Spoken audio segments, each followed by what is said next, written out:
Let's face it, you've cut back. You've trimmed everywhere. The budget is already tighter than your favorite pair of jeans after Thanksgiving. Now, that's a mental picture, isn't it? And yet that nagging feeling is still there. You want to make more progress, but you honestly think, Ralph, there's no extra money left. Well, what if I told you that even the tightest budget, I'm talking about the squeakiest tightest one, there's almost always a little more you can find. Well, stick with me today because we're going to go treasure hunting in your own budget, and we're going to find that money to help you get towards that debt freedom plan. That's what I'm going to talk about on today's show. Hey friend, welcome back to your daily financially confident Christian.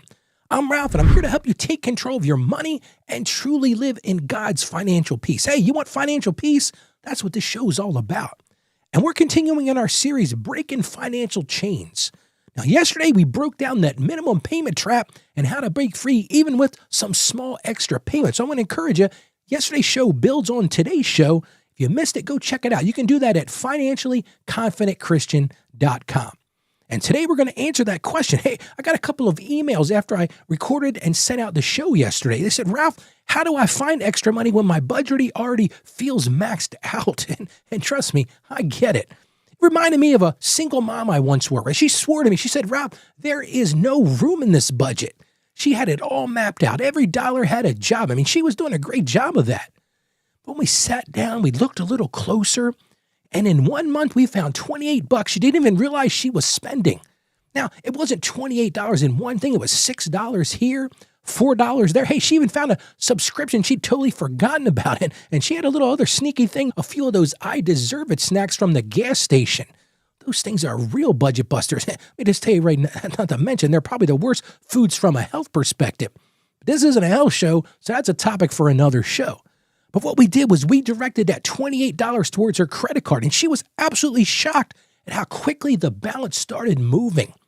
So maybe you've told yourself that same thing. Ralph, there's nothing left to cut. I've cut it all, man. This is as lean as it can get. But too many people don't get it. Often it's not about big cuts. Those cuts are easy to see. It's about those tiny leaks. So if you've been feeling hopeless about this tight budget, I want you to hear this. And I want you to hear this loud and clear. You're not failing. So many people think, my budget's tight. I can't get anywhere, Ralph. I'm failing. You're not failing. You're just missing some hidden opportunities. And the good news is this. You don't have to turn your whole life upside down to find them. Well, let's talk about what Jesus said in the book of Mark, chapter 12, verses 41 to 44, when he talks about the widow who gave her 2 small coins. I'm not going to read the verse. You can go check it out. I encourage you to do that. But it's all about this widow who gave her 2 small coins. Now, all of us say 2 big deal, 2 small coins. But it wasn't about that being a lot of money. It was all about her faithfulness with what she had. And that's what Jesus talks about. She was so faithful. Those 2 coins meant a world to her. Let's look at Proverbs chapter 14, verse 23. It says this, all hard work brings a profit, but mere talk leads only to poverty. Used that on the show a few times. My grandfather used to say this all the time. Talk the talk, but walk the walk, Ralph. You got to put some hard work in here if you want to get out of this debt cycle that you're in. Because here's the truth. I want you to hear this, and I want you to hear this loud and clear. God honors diligence even in the smallest things. And sometimes the smallest financial wins are the ones that build the most momentum. They really do. So here's the shift I want you to make. Stop looking for hundreds of dollars. So many people get mired down and stuck in this because they're looking for this big thing in the budget. Oh, Ralph, I'm going to find a couple $100 and I'm going to knock that debt out.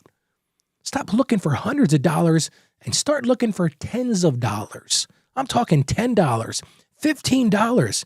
If you do it consistently, it can speed up your goals faster than you think. So here's your one action step for today. Here's what I want you to try. For the next 3 days, I want you to do a 3-day leak audit. What is Ralph talking about? For the next 3 days, I encourage you to track your money all the time, but this is like a super focused thing. I want you to track every dollar you spend for the next 3 days. No exceptions. I'm talking about every dollar you put on your bank account, every dollar you put on your credit card. Hey, even the money you're spending with that pocket money of cash. Track every single thing you spend for the next 3 days.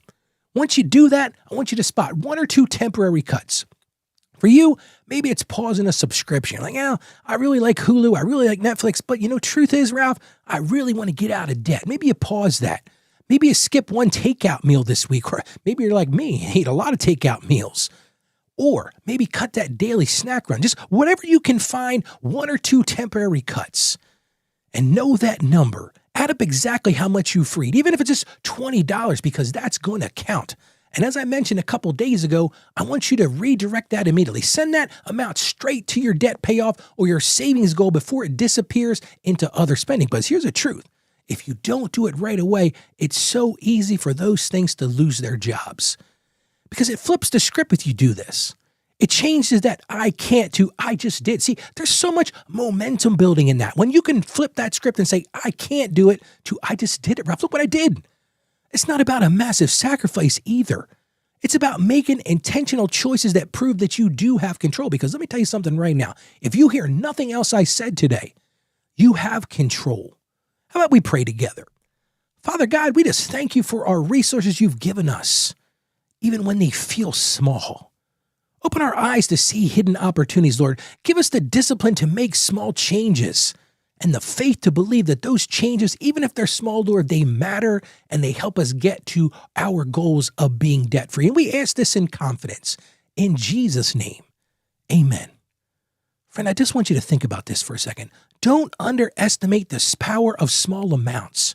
Go find that extra $10, $20, whatever that looks like, and put it to work. And watch your hope grow. Watch that momentum grow. And I want to help you along that journey. I want to give you a copy of my new book. It's called How to Become a Financially Confident Christian. I want to give it to you for absolutely free. You can get it by going to financiallyconfidentchristian.com/becoming. I want to give it to you for free. No obligation. Just go to financiallyconfidentchristian.com/becoming. Now, tomorrow we're going to tackle a big question. We're going to talk about why it can feel so hard to start savings at all. So many people say, Ralph, I just can't seem to get started. I can't find that momentum to get started on savings. We're going to talk about how to find that momentum on tomorrow's show. But right now, I want to encourage you. Let's all go out there and be financially confident Christians. I believe in you. It's time that you believe in yourself. You can do this. I have faith in you. Have some faith in yourself. God bless you, and you have a great day today.